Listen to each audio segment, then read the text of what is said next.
Oh, say, can you see by the dawn's early light? What is history?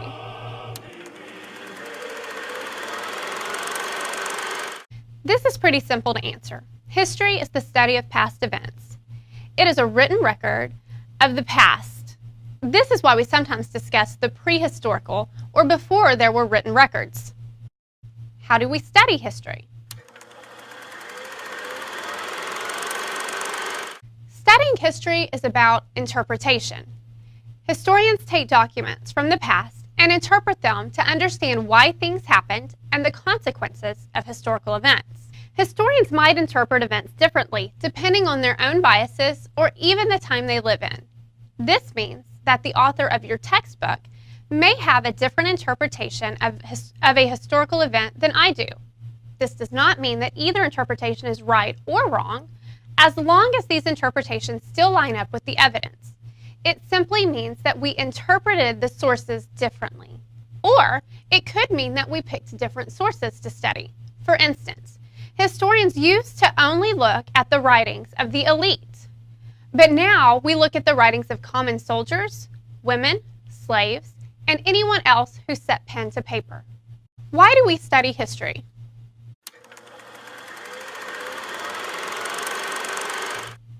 Studying history is not just about memorizing a bunch of dates and facts. That is not very useful and often distorts the broader picture of time periods.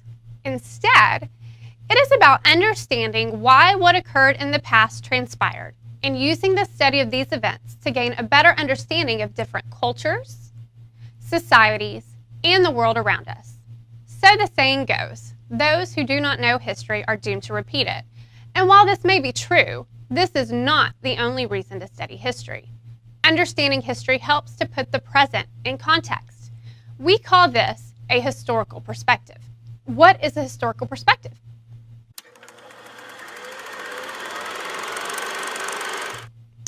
During presidential elections, I often hear people say that they have never seen such a nasty race, or there was more mudslinging in this race than ever before, or they wish modern presidential races were as respectful as those in the past.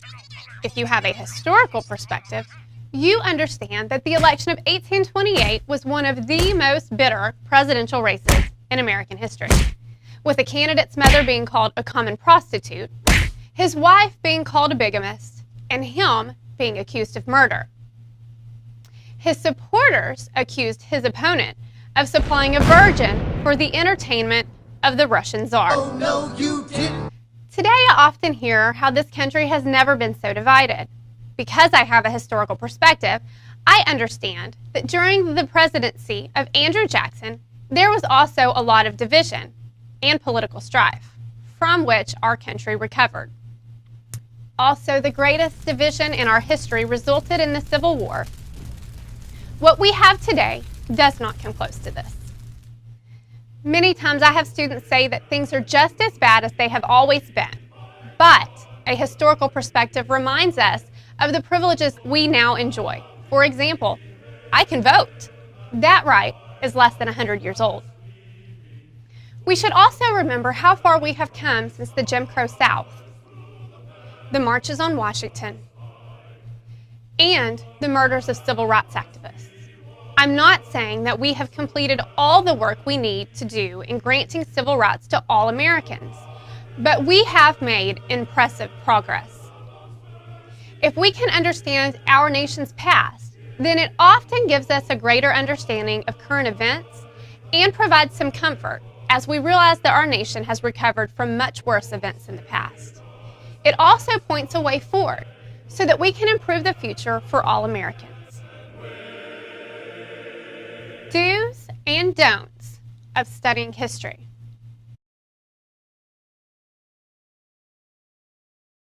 Don't pick a side and only look at it through that perspective. It is easy to look only through the eyes of those that we can relate to and identify with, or through the eyes of the group that we perceive as the victim. We should, however, try to look at history from all angles. Do try to look at it from all sides. even if you don't identify with that side, even if you don't like that side, you should try to look at history through the eyes of each player. Don't study history with a judgmental attitude. The point of history is not to wag your finger at those in the past, but rather to understand what happened, why it happened, and the consequences. Do try to understand why things happened, both good and bad. Don't judge those in the past based upon the time period in which you live. You have the benefit of living in the 21st century. But if you judge people in the 1700s and the 1800s on what you know and believe today, that is unfair to what they experienced. Do try to understand the time period in the historical context of their own time. How does learning to study history benefit us? It gives us an understanding of the world we live in. Having a historical perspective in regards to the modern day often lets us know that things aren't nearly as bad as they appear and will not always be this way. Studying history helps us to learn valuable skills that will benefit us in future jobs and in life. Skills such as research, analysis, critical thinking, and problem solving can help us in many areas of life and work, and all can be developed through studying history.